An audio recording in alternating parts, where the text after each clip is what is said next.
Muy buenas, mi nombre es Fran Muñoz, estás escuchando Detrás de la Verdad, el episodio de septiembre del 2023. Después del obligado parón veraniego para recargar pilas, tenía muchas ganas de estar nuevamente contigo.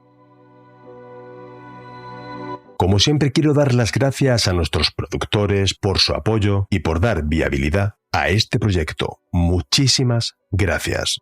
Recuerda que si te aportan algo nuestros episodios y crees que lo merecemos, puedes colaborar invitándonos a un café en la página coffee.com/detrás de la verdad 79486 o a través de la cuenta de PayPal detrás de la verdad podcast@outlook.es. Por pequeña que sea tu aportación, para nosotros es muy, pero que muy importante. En la descripción de este episodio te dejo ambas vías. Y por supuesto, y antes de empezar, mandar un fuerte abrazo a todas y todos los componentes de nuestro grupo de Telegram, que continúa creciendo cada día y al que te invito a que te unas, pero ya. Era la madrugada del 6 de agosto de 1989. María José Rovira se disponía a regresar a casa tras pasar la noche de fiesta con sus amigas. Circulaba con su pequeño ciclomotor por el camino del Palmeral desde Castellón hacia Benicàssim cuando un vehículo la golpea y le tira de la moto. El conductor del coche se bajó para ayudarla. La joven estaba tendida en el suelo y tenía lesiones en el tobillo izquierdo. Este joven se ofrece a llevarla al hospital más cercano para curarla. Una vez dentro de su vehículo, la condujo a una zona aislada y la violó con total impunidad. Después de consumar su violación, abandonó a la joven delante de un centro médico para que pudiera ser atendida, algo muy extraño. Lo que el violador no sabía es que había sido identificado por otro conductor que había presenciado la colisión y rápidamente fue detenido, identificado por la víctima y condenado por la Audiencia Provincial de Castellón a 14 años de prisión y al pago de una indemnización de 4 millones de las antiguas pesetas. El acusado siempre mantuvo su inocencia. Fue respaldado por su familia y por sus amigos que acusaban a la joven de denuncia falsa. Solo cumplió 6 años de aquella condena para salir en libertad condicional. Tristemente y por desgracia, aquel hecho fue el primer paso de uno de los mayores asesinos en la historia criminal española.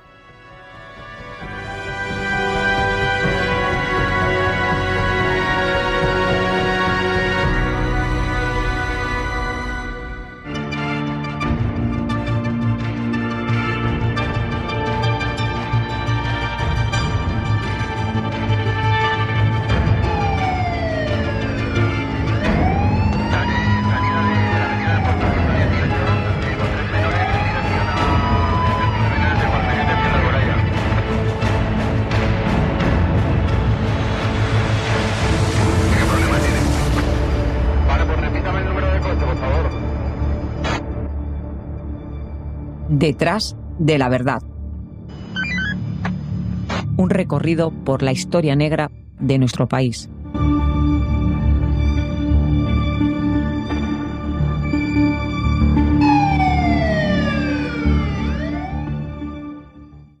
Él nunca reconoce ni ante su familia, ni ante los funcionarios, ni en el juicio que se celebra al respecto que él pueda haber sido el autor de una agresión sexual hacia una joven. Durante los años que está ingresado en prisión solamente se relaciona con funcionarios. Él se dedica a la lectura, a jugar al ajedrez. No se relaciona con lo que él, bajo su punto de vista, son gente inferior a él, son delincuentes. Él no se considera un delincuente, él no es chusma. Sonia Rubio era una estudiante de filología que acababa de volver de un intercambio en Inglaterra para pasar el verano en casa de sus padres en Castellón. Estos la esperaban con los brazos abiertos después de mucho tiempo sin haber visto a su hija. No obstante, la joven estudiante deseaba disfrutar del ambiente nocturno que solo la Comunidad Valenciana podía ofrecer. Así que esa fatídica noche del 1 de julio de 1995 decidió salir. Aquella noche estuvo acompañada de su amiga Consuelo, con quien compartió una cena en una pizzería local antes de empezar a recorrerse algunos pubs para finalmente acabar en la discoteca del Hotel Orange. Fue una noche divertida para las jóvenes que poco sabían que aquella madrugada la muerte acechaba desde muy cerca. A las 5 de la mañana, Las dos jóvenes se despidieron. La noche pasó a ser la única compañía de Sonia durante su caminata por la gran avenida de Benicàssim.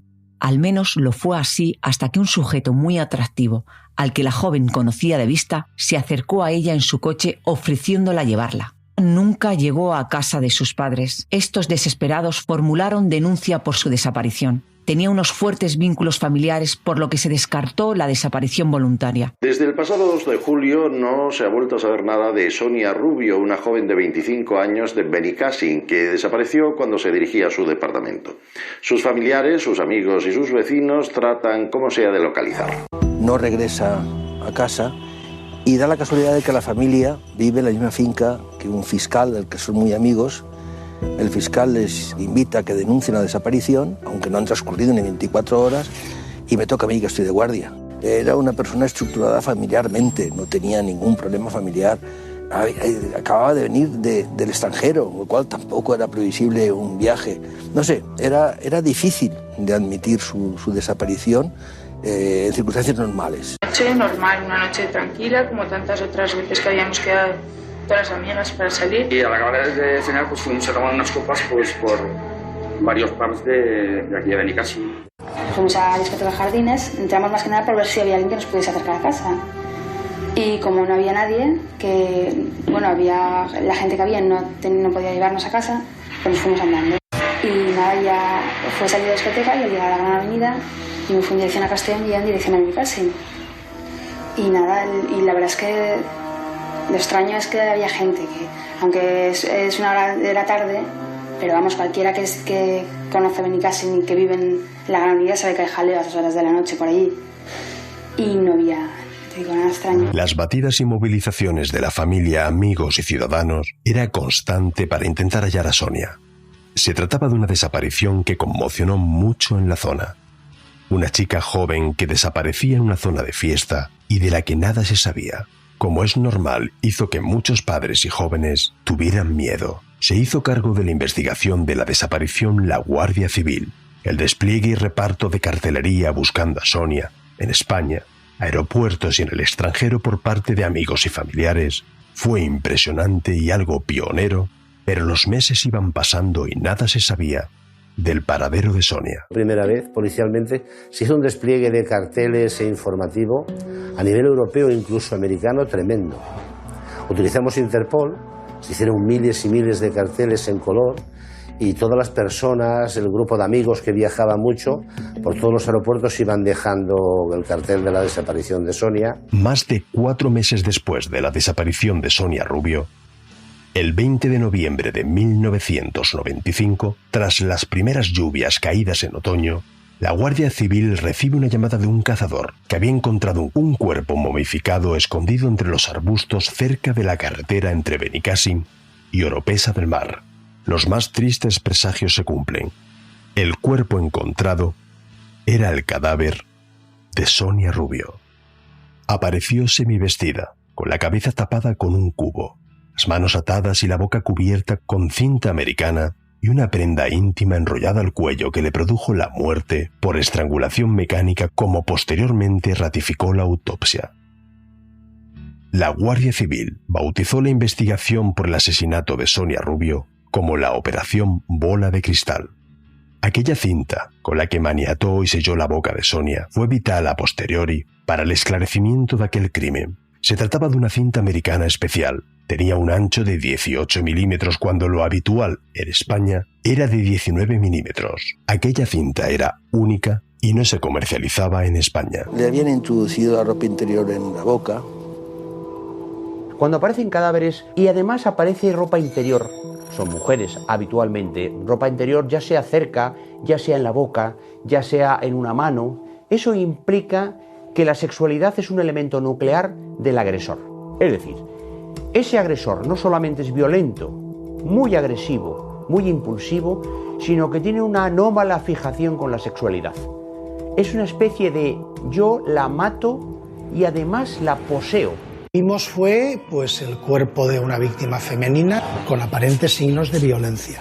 Estaba al aire libre en una zona montañosa, próxima a una vía secundaria de paso de vehículos, pero próximo relativamente, era una zona un poco escarpada. Por aquí Más o menos había como un estercolero, digamos, no, una zona de que tiraban restos de basura, animales muertos y demás, muy pequeño, pero era un vertedero incontrolado. Y un poco más arriba es donde aparece el cuerpo.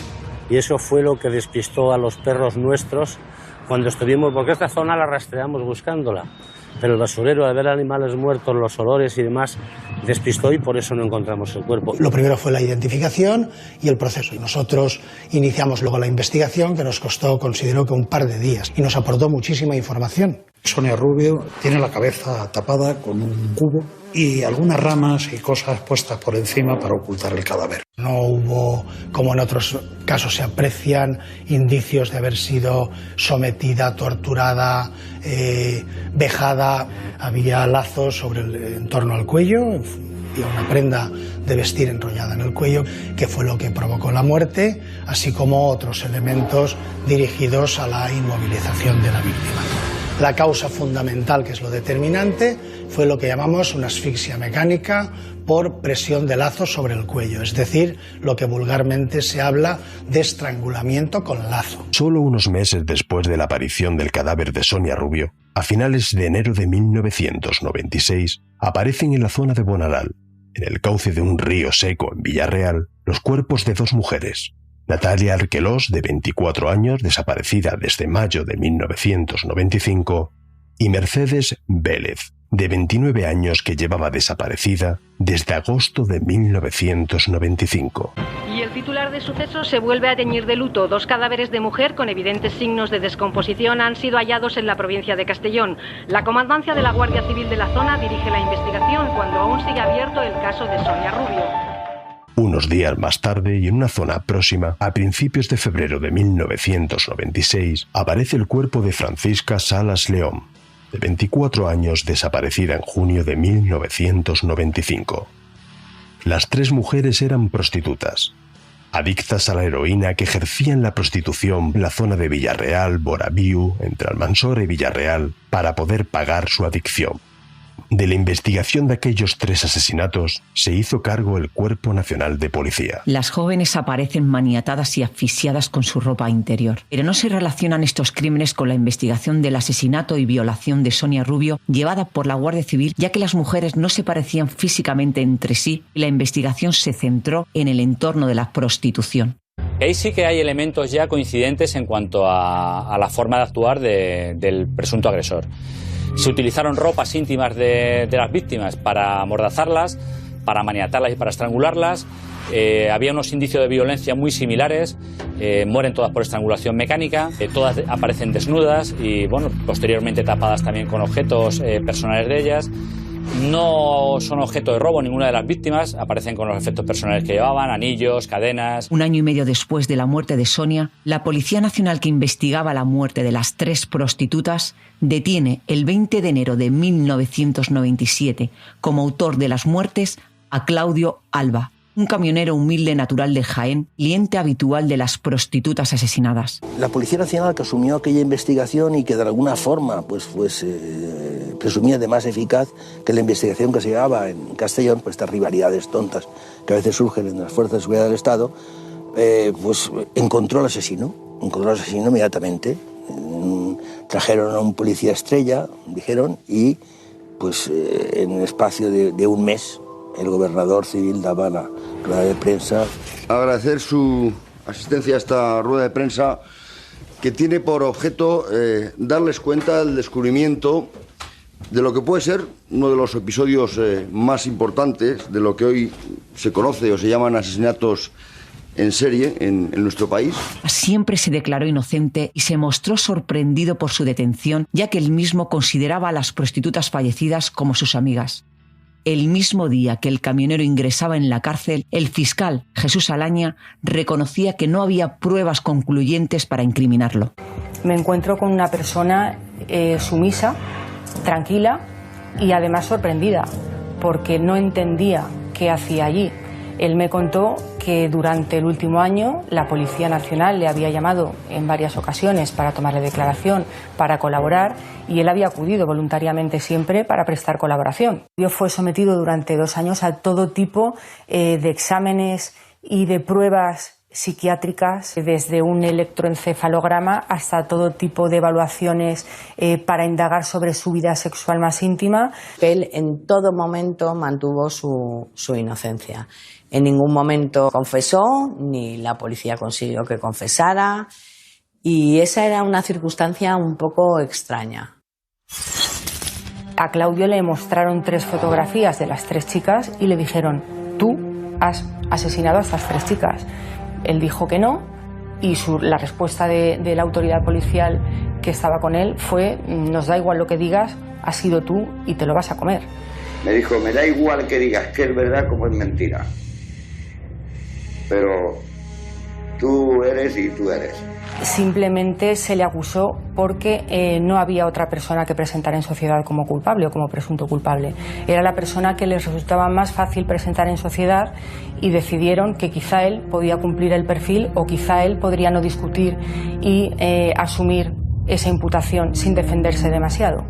Claudio Alba desde el primer momento mantiene que es inocente. Insistía en que el asesino seguía en la calle y que las autoridades debían tener en cuenta ese dato para no dejar de buscar al verdadero culpable. Una vez Claudio Alba ya está ingresado en prisión, se siguen las investigaciones y un mes más tarde aparece el cadáver de otra chica. El 14 de septiembre de 1996, Amelia Sandra García Costa, de 22 años, empleada en una fábrica de medias, desaparece. Fue vista por última vez saliendo de la discoteca Aquí me quedo, en el polígono de los Cipreses en Castellón. Al igual que Sonia Rubio, desapareció de noche al salir de una discoteca. Su cuerpo a medio vestir, también con las manos atadas, fue encontrado en un estanque de Honda el 19 de febrero de 1997, solo 3 semanas después de la detención de Claudio Alba, pero el informe forense dató su muerte cuando desapareció en septiembre de 1996. Un hecho muy importante es que este cadáver presentaba síntomas de golpes y violencia no como los anteriores. Un hecho muy importante es que este cadáver presentaba golpes y una gran violencia no como los anteriores. Además, le habían destrozado los dedos de las manos para evitar así su identificación. Con el hallazgo del cuerpo de Amelia, la Guardia Civil tiene muy claro que puede tratarse de la misma persona que asesinó a Sonia Rubio, debido a las similitudes entre ambas víctimas y al modus operandi. La Unidad Central Operativa de la Guardia Civil toman las riendas de la investigación. Este caso es especialmente importante y quedará siempre en la historia criminal española por ser la primera vez que en España se elabora un perfil psicológico de un criminal. La Guardia Civil pidió ayuda a sus homónimos del FBI. Es el primer caso documentado en nuestro país donde el conocido psicólogo y criminólogo, el profesor Vicente Garrido, colaboró con la Benemérita en la elaboración de un perfil psicológico del autor de los asesinatos.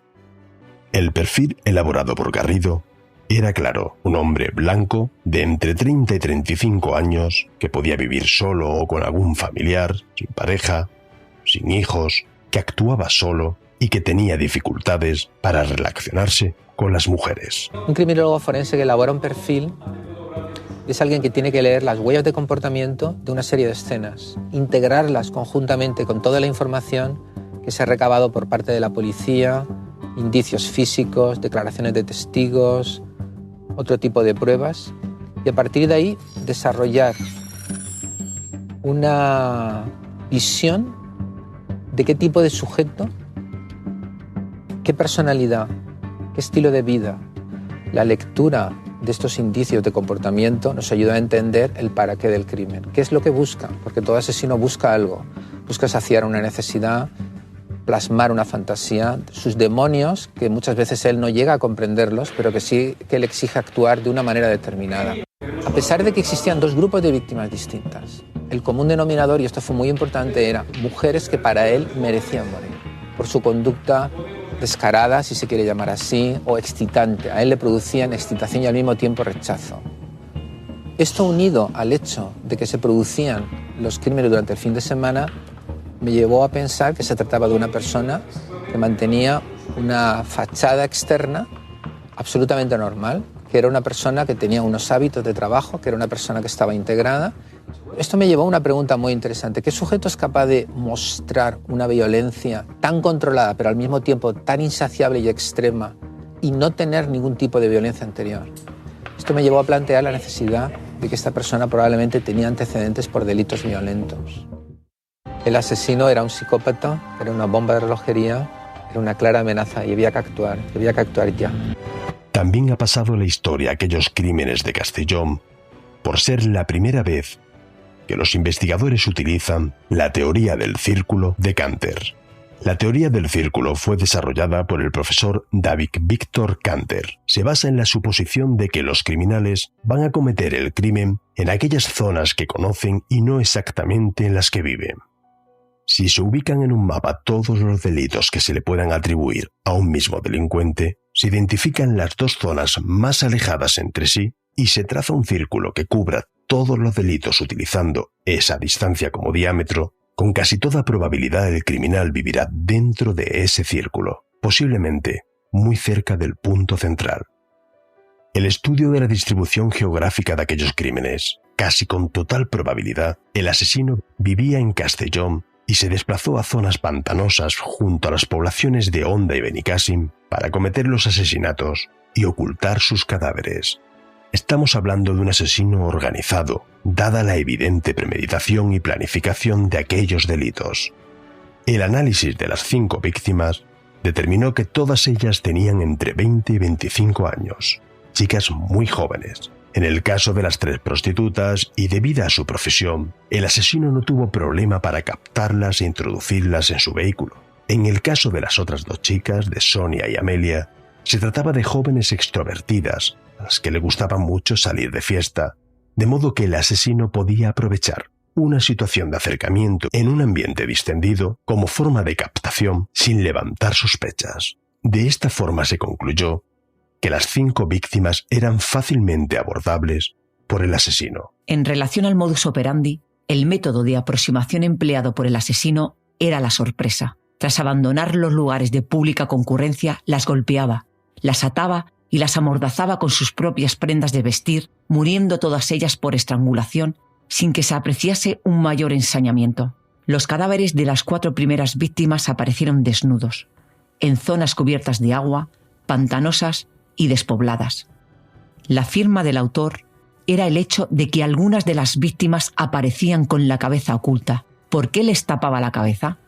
¿Por qué no podía mirarlas a la cara? Tras la elaboración del perfil, se revisó la información que la Guardia Civil tenía de posibles autores que coincidieran con dicho análisis. Entre los nombres que se investigaron, uno de ellos fue clave para la resolución de los crímenes. Su nombre, Joaquín Ferrandiz, conocido como Chimo.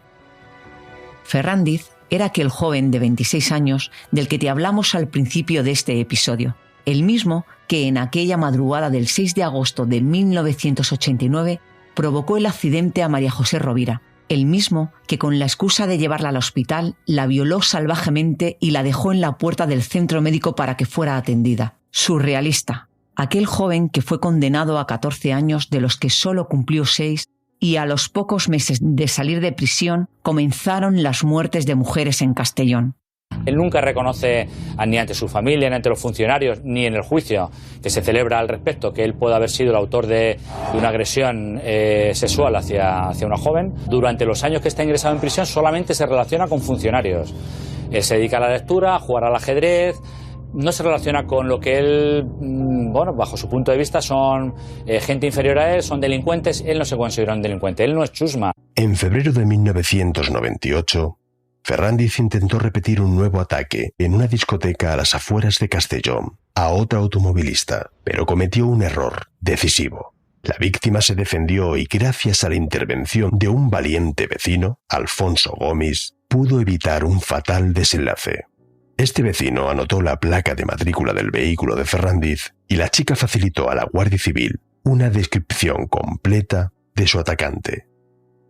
Pero Ferrandiz era un tipo listo. Se personó en la comisaría para averiguar si había sido denunciado alegando que estaba orinando y que había tenido un pequeño percance con una chica que lo vio. Tenemos unas noticias de que un fin de semana hay un intento de agresión sobre una chica. Llamamos a la chica y ya llegó un momento que cuando nos dice cómo actúa, que llegó un momento que le aprieta la garganta y que casi pierde el conocimiento, aunque ella peleó, pero de una forma dura, fue dura. Dijimos, es él. No falla, es él. Y el vecino tomó la matrícula de ese coche. Entonces nosotros llegamos ya a una persona. Y cuando comprobamos esta persona, vemos que está en la lista de los delincuentes sexuales que teníamos. Y con esa denuncia tenéis un nombre. Tenemos un nombre. Joaquín Fernández Ventura, conocido como Chimo. Toqué el cristal y le dije que qué coño estaba haciendo la criatura. Y dijo que a mí que me importaba. Entonces di la vuelta al coche, abrí la puerta y lo saqué de un empujón fuera. Al cual parecía que quería hacer, y como intentes hacerte, te sacudo un puñetazo ahora mismo. Aunque directamente él se persona en una dependencia policial a denunciar el caso, diciendo que, bueno, que ha sido el azar, ¿no? Una chica joven que se ha asustado cuando a altas horas de la madrugada le ha visto a él escondido orinando, realmente es lo que comunica, ¿no? Entre dos vehículos, que en ningún momento su intención fue agredirla, pero bueno, pues, todo lo que rodea ese episodio pues nos hace desconfiar de él. Y es ahí cuando se centra la investigación en torno a su persona. La Guardia Civil somete a Joaquín a una estricta vigilancia. Están seguros de que se trata del depredador que andan buscando. Se encuentran con un joven que vivía con su madre, un hombre modélico, sencillo, amable, bien vestido y que caía bien. Un tipo metódico que tenía un trabajo estable en una compañía de seguros y al que sus compañeros lo consideraban como un trabajador modelo, una persona con un cociente intelectual de 120 muy por encima de la media. Pero aquel joven modélico se transformaba los fines de semana. Cuando estaba en los ambientes donde no lo conocían, se volvía agresivo, violento y se convertía en un depredador. Los agentes comprobaron cómo, estando de fiesta con sus amigos, sobre las 3 de la mañana se despedía de estos para marcharse a una zona conocida como Los Cipreses, donde había una gran concentración de discotecas y actuaba de forma extraña, acechando y seleccionando a su posible víctima.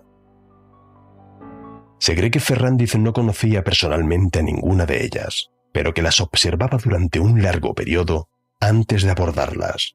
Durante el dispositivo de vigilancia, intervienen 2 agentes femeninas de la Guardia Civil que actuaban como cebo. Así, en julio de 1998 nuevamente intenta abordar a otra mujer, siguiendo con su modus operandi. Ante la mirada atónita de los guardias civiles que le vigilaban, desinfló el neumático del coche de otra mujer antes de que ésta saliera de un local de ocio. Cuando ésta salió y regresaba a casa, sufre un accidente en una curva con gravilla saliendo de la carretera. Pero esta vez, Ferrandiz no pudo culminar su plan. Varios conductores pararon a auxiliar a la víctima, entre ellos los propios agentes de la Guardia Civil que le estaban vigilando de paisano. Él salía con su novia, la dejaba en casa una hora prudencial y él se iba, como yo defino siempre, de caza. Se monta un dispositivo sobre él y es más, ese dispositivo policial no era un dispositivo cualquiera. Se habían metido mujeres guardias civiles en el entorno de Chimo para ver si de alguna manera podíamos ver algo más de la personalidad o del modus operandi que tenía Chimo con respecto a las mujeres cuando se encontraba solo. Y en este caso pues aparece una joven a la que él pues sigue. La ve en una discoteca, sale de la discoteca detrás de ella, cada uno en su vehículo. Sí, este es el recorrido que hicimos esa noche desde la discoteca hasta donde para la chica a comprar tabaco.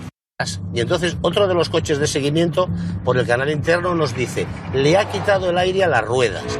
Por eso se agachaba, o estaba agachado desinflando la rueda y miraba por si venía. Entonces la chica, que era novata, llega a una zona que estaban en obras y había gravilla, e iba a tanta velocidad que vuelca. Y en ese momento el coche que iba detrás, que era Joaquín Ferrandiz, acude a auxiliar a la persona que había tenido el accidente. Era su modus operandi, provocar un accidente y salir de pronto a ayudar a la víctima. La mete en su coche y se la llevaría para abusar de ella. Pero en esta ocasión El coche que va detrás de Joaquín Ferrandiz es la Guardia Civil, que le están vigilando. Hay un agente del equipo de seguimiento que llega a introducirse en el vehículo de Chimo y se dirigen en el vehículo de Chimo, la víctima, Chimo conduciendo, y un agente de la Guardia Civil hasta el hospital de Castellón, donde es asistida.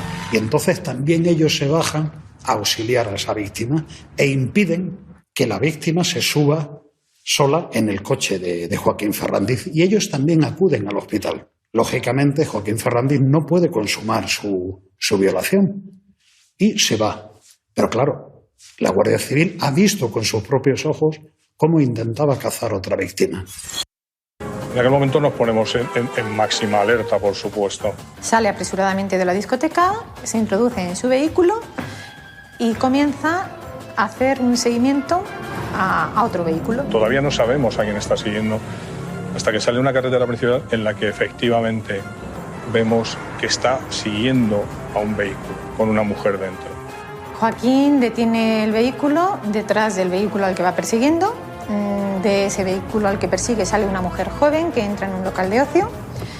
En ese momento Joaquín, que había estacionado su vehículo justo detrás del vehículo al que estaba persiguiendo, pues sale de su vehículo, se aproxima a él y manipula la rueda derecha trasera de ese vehículo. Tras escasos segundos de manipulación de esa rueda, vuelve a subir a su vehículo. Mi vehículo, que era ocupado por dos compañeros y por mí, pues permanece a la espera. Joaquín Ferrandiz controla los tiempos, es una persona muy inteligente, tiene un perfil psicológico muy alto y es una persona que controla constantemente los tiempos en todos los movimientos que hace, en toda su vida. Es cuando esa mujer sale del local de ocio y se introduce en su vehículo y reinicia la marcha, pues cuando vemos lo que ha pasado, y es que la rueda que Joaquín había manipulado iba sin aire. En aquel momento cerramos mucho más el dispositivo, sabíamos que no podíamos cometer el más mínimo error porque esa mujer podía estar en peligro. Se sale de la vía y son múltiples los vehículos que paran para auxiliarla. Joaquín es el primero que sale de su vehículo y es el primero en auxiliar a la víctima. Y lo que hace es recogerla en brazos e introducirla en el asiento del acompañante de su vehículo. Los agentes estaban preocupados. El investigado estaba desbocado y era cuestión de tiempo de que un error de los agentes pudiera dar lugar a que esta persona pudiera volver a violar y asesinar a otra mujer, por lo que solicitaron al juez su detención y registro del domicilio donde vivía con su madre. Ferrandiz Ventura, este es el nombre del presunto asesino de Sonia Rubio. Cada vez gana más fuerza la teoría de que este hombre puede ser un asesino múltiple. El juez del caso, José Luis Almiñana, ordena un exhaustivo registro de 10 horas en el domicilio del sospechoso donde vivía con su madre. Yo creo que el gran error de Chimo fue precisamente abandonar su control. Él intenta volver a sentir algo que echaba de menos y es precisamente ese poder omnívodo de decidir, controlar, ver el miedo de la víctima en sus ojos y finalmente matarla. Y él no puede resistir mucho más tiempo del que lo hace. Por parte de la autoridad judicial y por parte de Fiscalía se determina que esta persona no puede estar en la calle porque es un peligro. En ese momento se decide que hay que detenerle rápidamente porque en cualquier descuido Joaquín Ferrandiz podía matar a otra chica. En el registro de la vivienda, los agentes, además de encontrar la cinta americana que fue clave para la resolución del caso, encuentran multitud de recortes de prensa que Ferrandiz guardaba sobre las víctimas y un viejo diario, escrito por un jovencísimo Ferrandiz cuando contaba con 16 años, donde ponía de manifiesto el odio que tenía a las mujeres. Teníamos un convencimiento total. Yo ya estaba totalmente convencido, la Guardia Civil también, de fiscal. Lo cité al juzgado y le dije, mire usted, he ordenado el registro de su vivienda y quiero decirle cuál es la causa. Creo que usted es el autor material de la muerte de Sonia Rubio, de Amelia y puede que de más mujeres. No me dijo nada, lo cual me sorprendió, no se defendió. Cuando ya creemos que tenemos el puzzle completado, teníamos que hacer un registro. Buscábamos algo en particular. Con el secretario judicial fuimos por grupos y tal y llegamos a una zona donde su madre tenía una zona de plancha. Había una estantería y había ahí solita en la estantería un rollo de cinta aislante. y lo primero que hacemos es medirla. Y a las 4 o las 5 de la tarde me llamaron, señoría, lo tenemos. Llegué allí y efectivamente me mostraron una cinta que tenía 18 milímetros. Bingo, ya está. El origen de la cinta, pues es un misterio.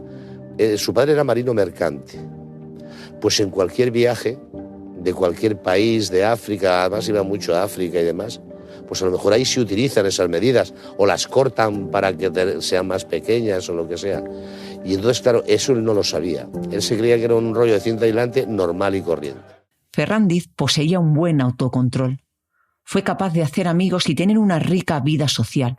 Y como suele suceder, nadie de su entorno podía imaginarse que era un asesino en serie buscado por la Guardia Civil. Claro, el psicópata entiende las cosas, distingue el bien y el mal, es capaz de aprender los usos y las costumbres, pero todo eso lo hace con un gran hándicap, y es que no se siente concernido por el dolor o el efecto de lo que él hace en los demás. Es decir, hay psicópatas que, como no tienen sentimientos, no tienen la censura de evitar matar a alguien porque no hay emoción. Pero evidentemente hoy un psicópata no es un enfermo mental. Un enfermo mental es una persona que ha perdido el contacto con la realidad. Y el psicópata nunca lo pierde. En psiquiatría, ninguna enfermedad, ningún trastorno, nada que tenga que ver con la conducta enfermiza, se cura. Todas las medicaciones que tenemos hoy en la farmacia psiquiátrica solo alivian los síntomas. Por lo tanto, hoy el psicópata no tiene otra cura que el aislamiento para evitar que en el futuro haga más daño. Y en un futuro inmediato y no muy lejano tendremos que trabajar en el cerebro de esos psicópatas. Porque sí sabemos que con la psicocirugía, y esto es muy delicado, o con determinados elementos neuroquirúrgicos se puede controlar la conducta impulsiva del psicópata. Pero eso es hoy todavía ciencia ficción. Hay que recordar que a pesar de la crueldad y frialdad que aplicaba en los asesinatos, no hay que olvidar que todas las víctimas, en un primer momento, fueron con él de forma voluntaria. Tenía una gran capacidad para mentir, para manipular, para embaucar a sus víctimas para que accedieran a irse con él sin mediar ningún tipo de violencia o coacción. Los agentes comprueban que cuando éste había tenido una relación estable con alguna chica, no actuaba. Llevar esa doble vida no es fácil.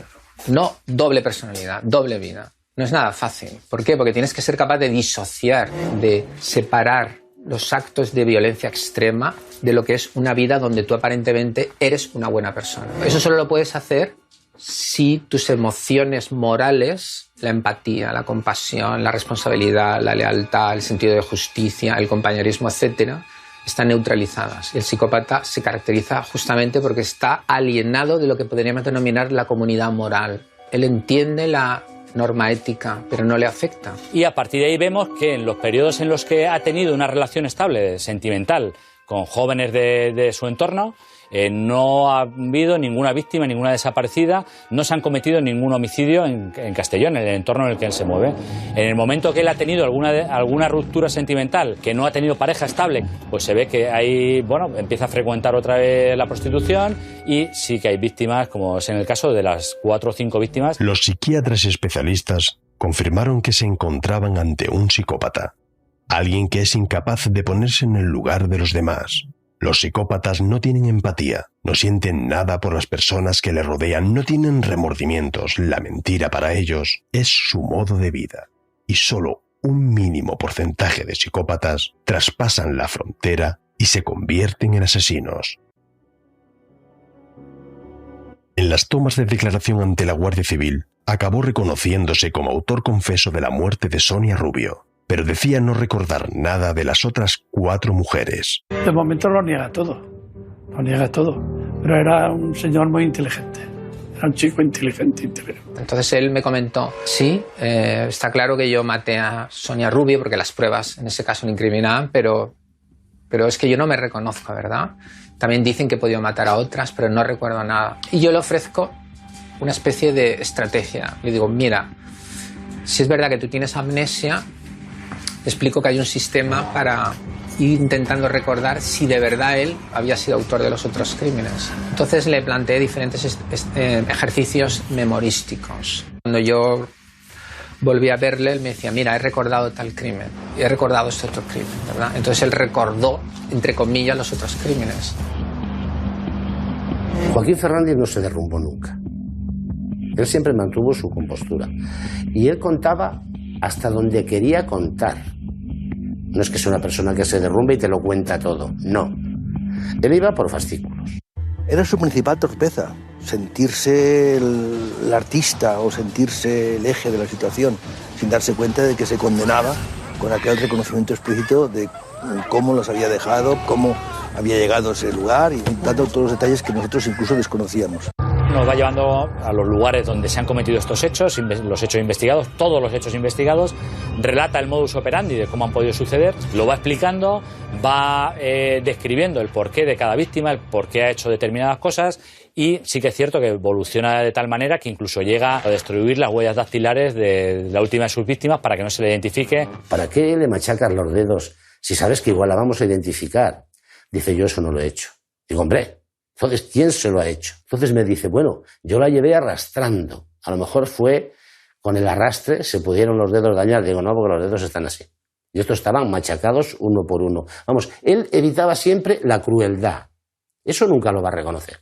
Sí que tiene un contacto previo con todas sus víctimas. En el caso de las prostitutas de Borarriu, las conoce porque es una persona que frecuenta de forma habitual la prostitución callejera. La quinta víctima, que sería Amelia Sandra, también tiene una relación de moverse en las mismas zonas, los mismos pubs, y Sonia Rubio Rufat tenía amigos en común y conocidos en común que eran también conocidos y frecuentados por Joaquín Fernández Ventura, en concreto en el barrio de Sequiol de Castellón. Claudio Alba, el camionero detenido, fue otra víctima más que siempre mantuvo su inocencia y que no cesó de pedir que se buscara al auténtico asesino y violador, que estaba en libertad. Pasó 5 meses en prisión, entre el 20 de enero y el 17 de junio de 1997, donde no tuvieron más en remedio el juez y el fiscal que ordenar su puesta en libertad ante la inexistencia de pruebas contra él.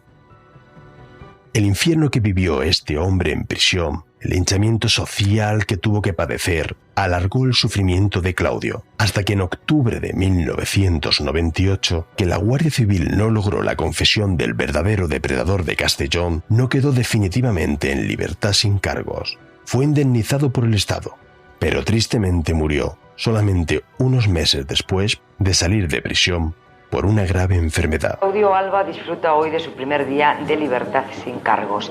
A este hombre, camionero de profesión, lo acusaron de las muertes de 3 mujeres de Castellón. Ha estado 5 meses en prisión y casi 2 años procesado. La policía nunca tuvo pruebas contundentes contra Claudio. Me acusaron, yo creo que porque yo conocía a una de esas 3 chicas, me dijeron que les daba igual que dijera que sí como que dijera que no. Y ya está. Yo hubiera querido hacerme famoso cantando. La sociedad que creyó en mi culpabilidad, le doy recuerdos.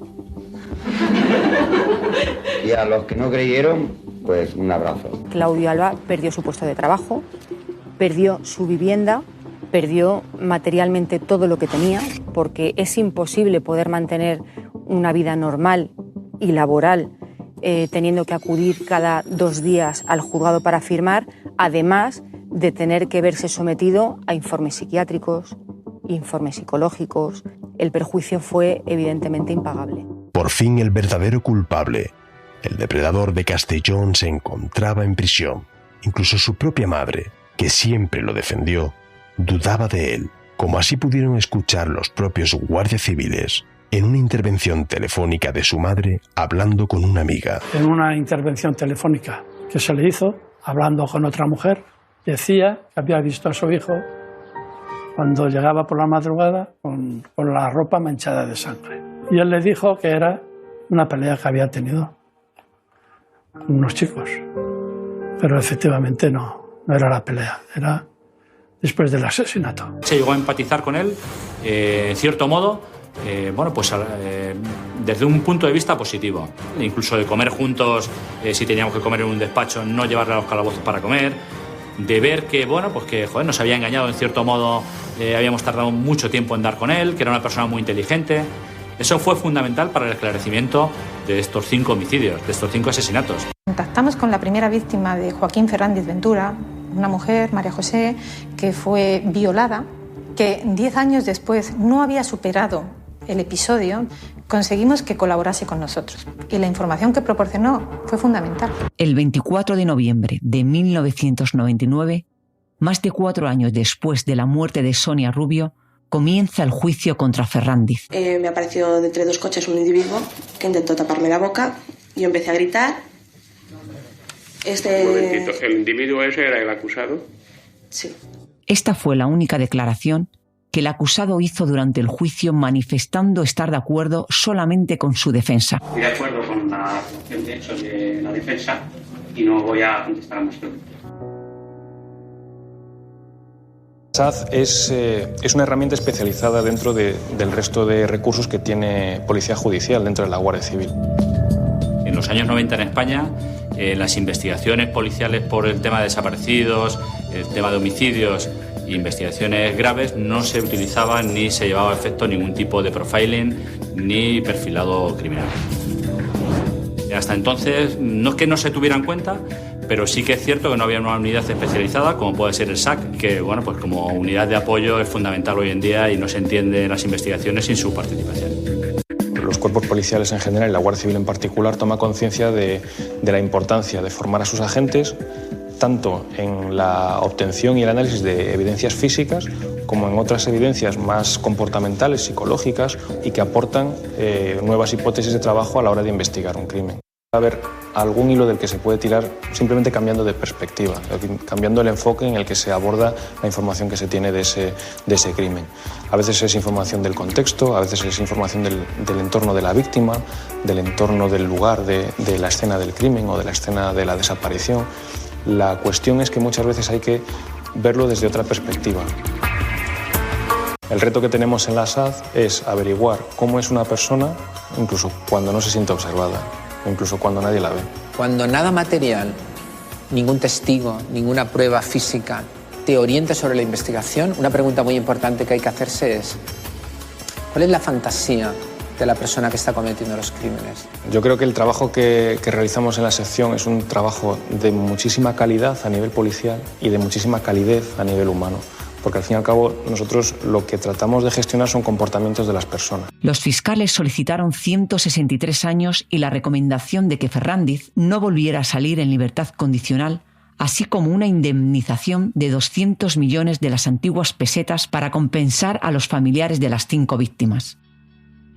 La Audiencia Provincial condenó el 14 de enero del 2000 a Joaquín Ferrandiz a 69 años de prisión, a una indemnización de 130 millones y a la prohibición de acercarse a Castellón, Benicàssim, Onde Villarreal hasta el 2028.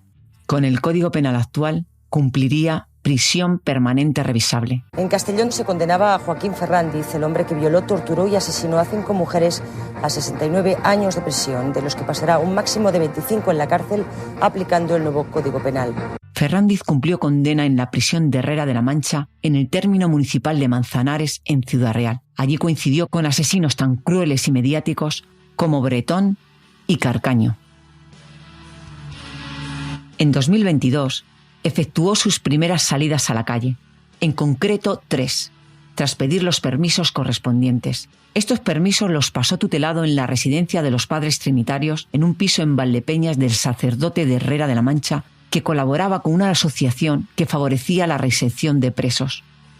Sin embargo, los vecinos de Valdepeñas aseguraban que se sentían inseguros con su presencia y su inminente puesta en libertad. Es una expresión complicada, porque si entendemos por saciar el hecho de que la fantasía finalmente se culmina y el psicópata de alguna manera dice ya he hecho lo que tenía que hacer, probablemente la respuesta es que no. El psicópata y el asesino en serie persevera en su naturaleza esencial. ¿Por qué digo que es su naturaleza esencial? Porque es el modo en que él llena una parte tan importante del ser humano como es su afectividad. Es una afectividad egocéntrica, patológica, nihilista, si tú quieres, que se agota en sí misma, en la propia satisfacción. Pero ahí está lo terrible. El ser humano para el psicópata es una cosa, es un objeto. Y hace que una y otra vez salgas cuando nadie lo espera a encontrar a tu víctima, la víctima con la que has forjado tantas fantasías, porque quieres volver a sentir una vez más como tú sabes que nadie sentirá salvo tú, cuando mates, cuando sometas, cuando destroces a esa persona.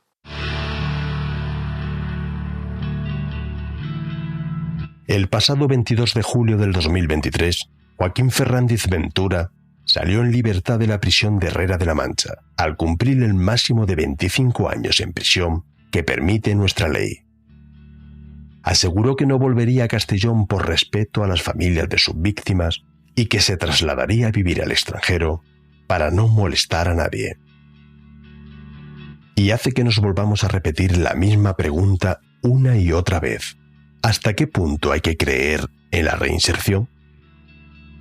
¿Dónde están los límites? Hay momentos muy bajos aquí dentro. Sí, claro, muchos. Hay que especificar alguno. Si quieres, sí. Sí, hay muchos, porque uno se come mucho la cabeza y pensar a veces es autodestructivo. Si uno no recibe ayuda es autodestructivo totalmente. Yo, por ejemplo, tengo un poco de suerte porque me gusta la lectura, me gusta escribir, o sea que me considero incluso un poco más afortunado que otros que casi no saben ni leer. Entonces ellos simplemente su único hobby es drogarse, y lo comprendo porque como no tienen otra salida, se drogan. Yo pues tengo otras salidas y me considero afortunado, pero de todas formas es duro. Si uno reconoce lo que ha hecho, más se puede pedir ayuda, yo lo reconozco.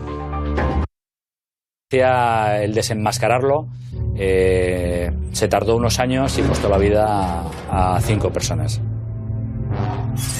Pero no hay que tener miedo. Hay fórmulas y habrá controles. Pero si una persona cumple su condena, tiene que salir. Nos guste más o nos guste menos. Yo creo que potencialmente Chimo puede ser un peligro si no está controlado de algún modo.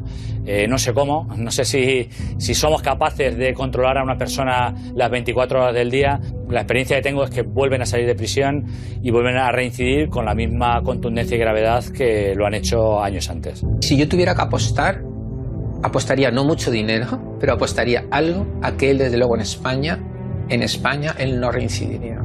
Ahora, se va a Sudamérica, se va a África.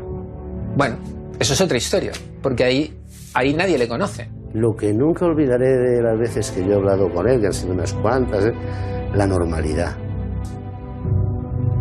No podía ser una conversación tan normal. Es que te daban ganas de dejarlo andar, vete para casa. Eso es lo más preocupante de ese hombre, la normalidad. Tiene la sociedad que aceptar un desafío de esta naturaleza, de que pueda o no pueda hacerlo. ¿Tenemos alguna garantía de que no lo va a volver a hacer? Hasta aquí el episodio de hoy.